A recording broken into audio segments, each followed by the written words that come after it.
Here. Show you how these are going to go together. We take two sides, the other two sides out of the way. Take one long strip. This is going to be the lip of the pocket. What's going to happen is I'll put this one face up. These two small ones go face down, either side of there.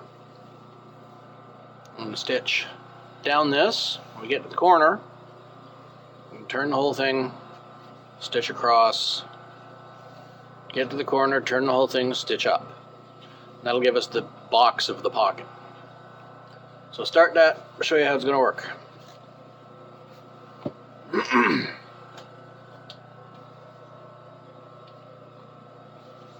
Like I said, this is, put you back over here so you can see. This is how you build the pocket. And this hem that we built is the lip. It's where you stick your hand in.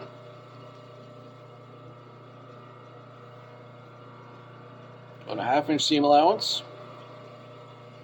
Should be easy.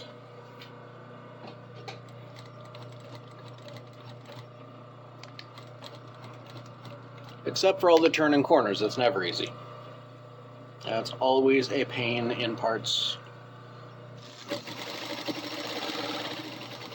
that you wish you had another use for.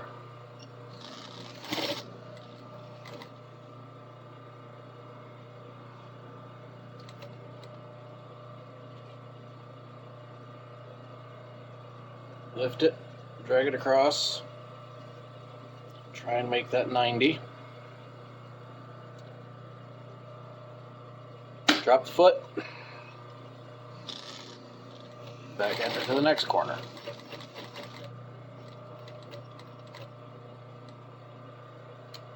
Make it to the 1/2 inch, lift it, drag it across again, same thing.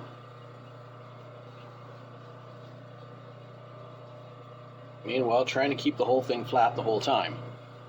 Not an easy task, but, well, neither an easy task nor an enviable task, but I'm the one that's got to do it.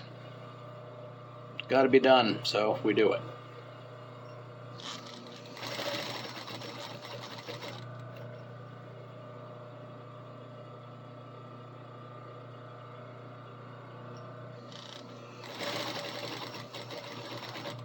Get to there.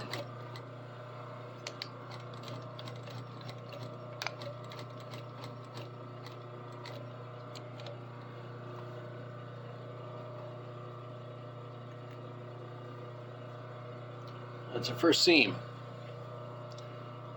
Second seam, then we got to top stitch them. It gets a little more difficult when you're doing the second seam because you got to do it from the opposite side. Or we got to do it completely upside down. In all honesty, it's easier to do it from the opposite side.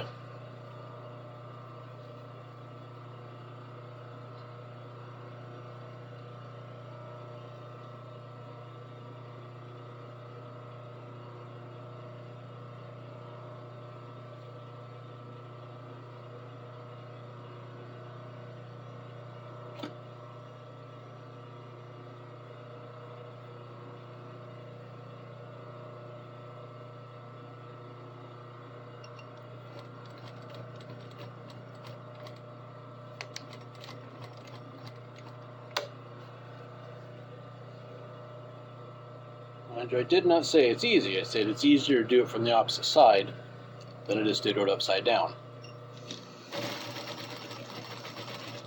Because it ain't easy.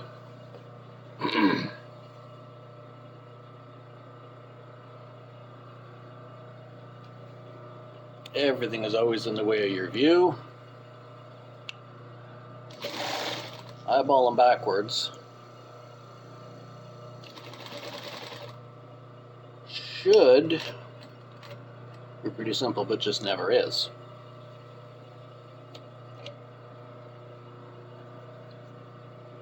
You'd think it looks the same from one side to the other as far as distance goes, but it just doesn't. Somehow we're not used to using our eyes in that way.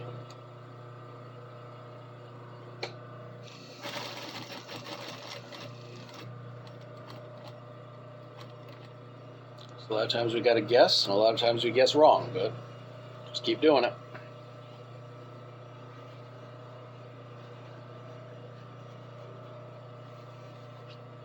Lay it as flat as we can. Put it as straight as we can.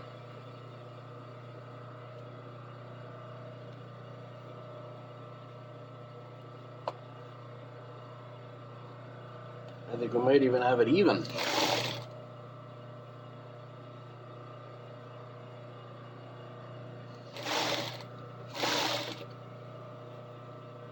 Never know until we try and fold it over itself, but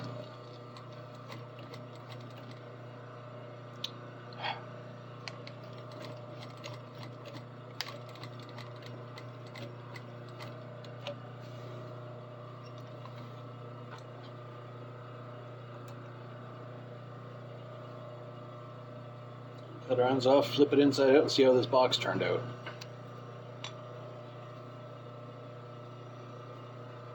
I think it looks pretty good. I haven't flipped inside out yet, but it looks pretty good. It looks pretty straight. They've matched our ends up properly. Sneezing sucks. Alright, turn this inside out. Set up to do those top stitches. See how it looks almost finished. The front ones first, get them out of the way.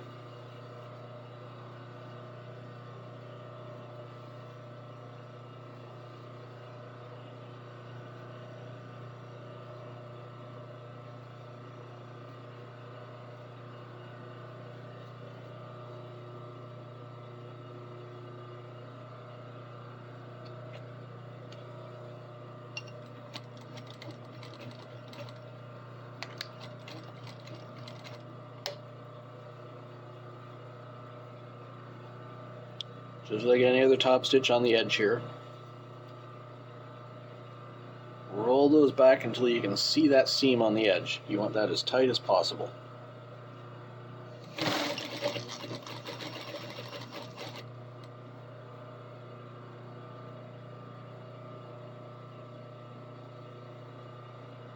This is messy. It's never going to stop being messy. We're just going down to this seam.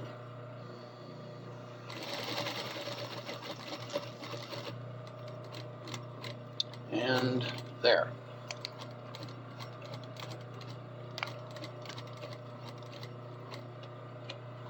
That's one.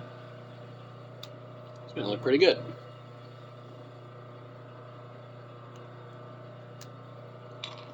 The reason we're doing these ones first is they're shorter. So when we do this one, we have to hem this edge as well. Got to go up that top stitch and then complete it as a hem. So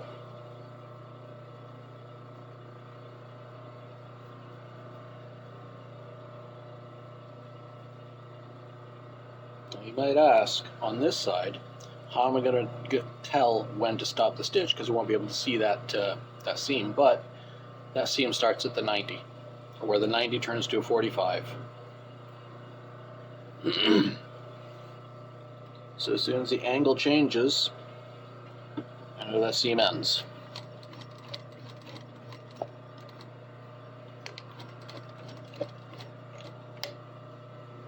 Pull that tight, same as on the other side.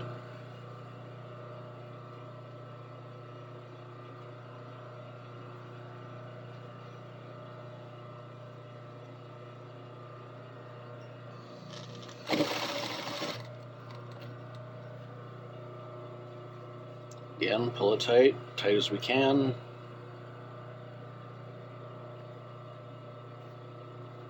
Squeeze that up in there.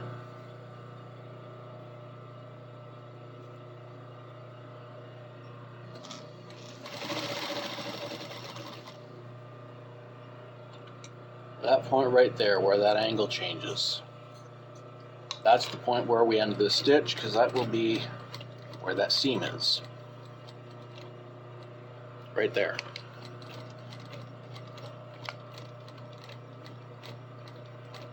Let's flip it over and see if we're in the right spot. we're in the right spot.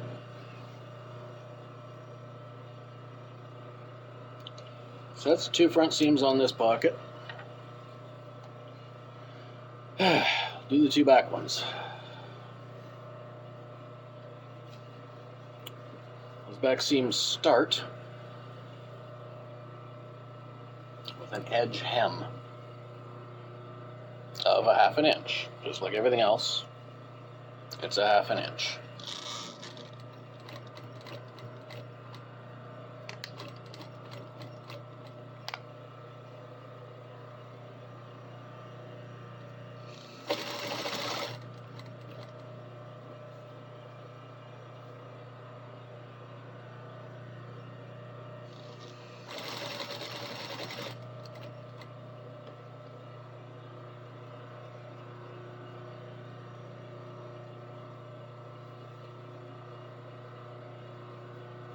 Come on, you cocksucker. Fold that end down there.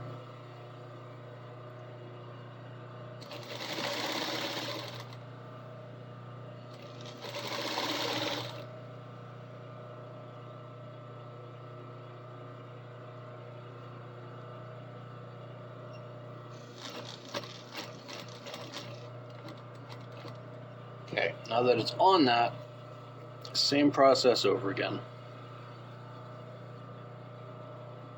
Same as the fronts. Pull that seam out as far as you can. Make it good and tight. Hold it all down. And just roll through it.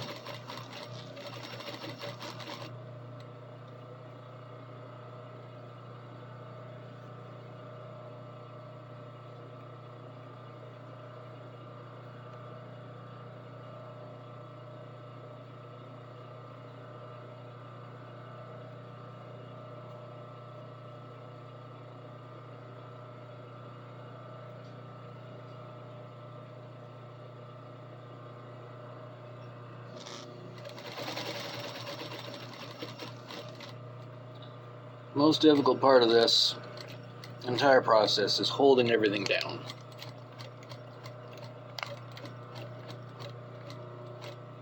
Okay, that's 3.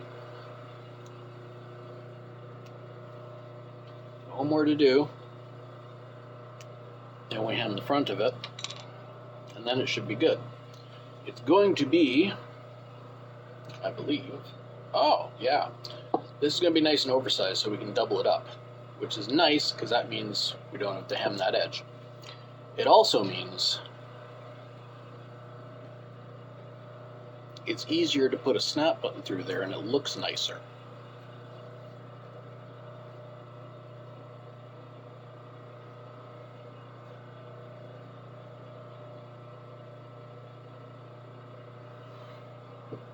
I'm going to do this one upside down instead of going on the other side of it, because I'm, well,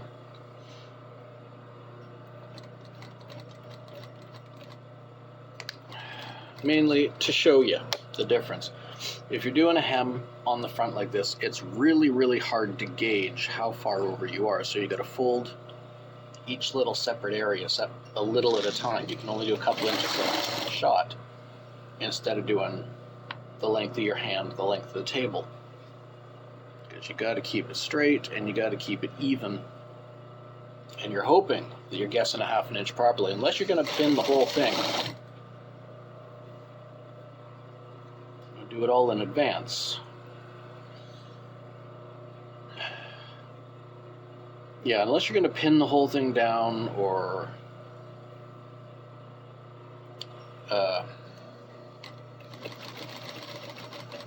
use a bias tape on the inside of it, or what's the name of the material? I can't think of it. But unless you're doing something to place that hem down where you can't see it, you just got to guess and hope. So it is more difficult. But however you do it, front or back, top or bottom, interfaced, whatever, however you end up doing it,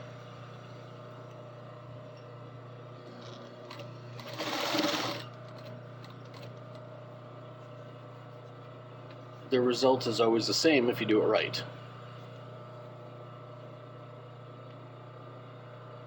Interfacing, that was the word I was looking for initially that I couldn't think of, and I was thinking bias. Bias tape is a great thing. Interfacing is something completely different. It's also a good thing. If you want to reinforce a lightweight fabric, use an interfacing behind it to keep it flat.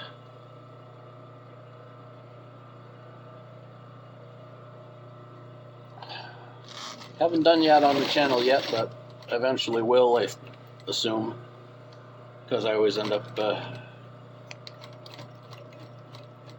doing things that I don't want to do and not getting paid nearly enough for it. So I'm probably going to end up using an interfacing at some point. Okay, so there we have a pocket. It'll fit on the side of that kilt. Now, the flap over the top of it here is ridiculously huge. So we can fold that in half, back up to that edge there, top of the pocket. Run another row of stitching down there, and then back and across. Then we don't have to hem the front edge.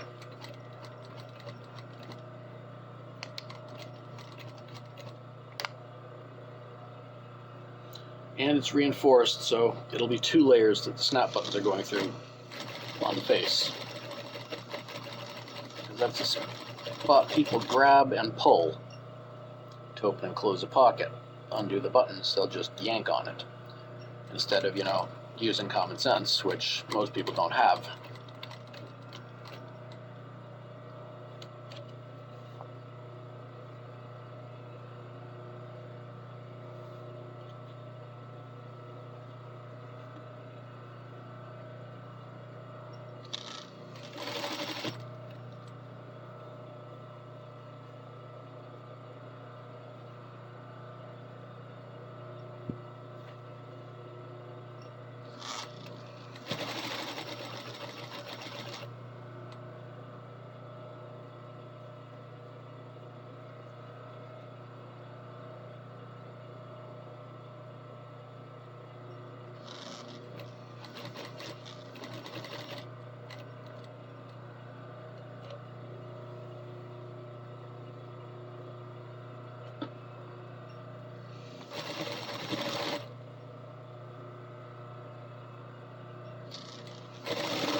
I knew making those oversized, making that main piece oversized was a good idea, because now